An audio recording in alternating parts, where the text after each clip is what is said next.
हांगासर एक posh and नॉश club आसा जे ग्राउंड प्लस 2 स्ट्रक्चर आसा. ग्राउंड फ्लोराचेर वायन स्टोर, फर्स्ट फ्लोराचेर तो पब आनी सेकंड फ्लोराचेर तेजो गोडाऊन आसा. सेकंड फ्लोराक उजो लागलेलो. उजो कसो लागलो काय म्हणून हांगासर कोण सांगपाक तयार ना. इलेक्ट्रिकल शॉर्ट सर्किट तर जावंक ना, कित्याक आमी इलेक्ट्रिसिटीचे मनीस आसले ते म्हणटा everything is intact. So second फ्लोराचेर उजो लागलो तो 3 रुमांनी उजो लागलो आनी थंय टोटल लिकर स्टोर केल्लो आसलो. तो जितलो उजो आमी पालोवपाक ट्राय करता तितल्यो बाटल्यो फुटोन तो परत परत पेट्टालो. आतां फुल्ली कंट्रोल करून उजो आमी पालयल्लो आसा.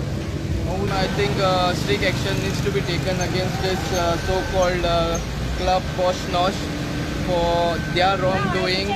All the tourists, all the people, the surrounding area had to suffer a major problem.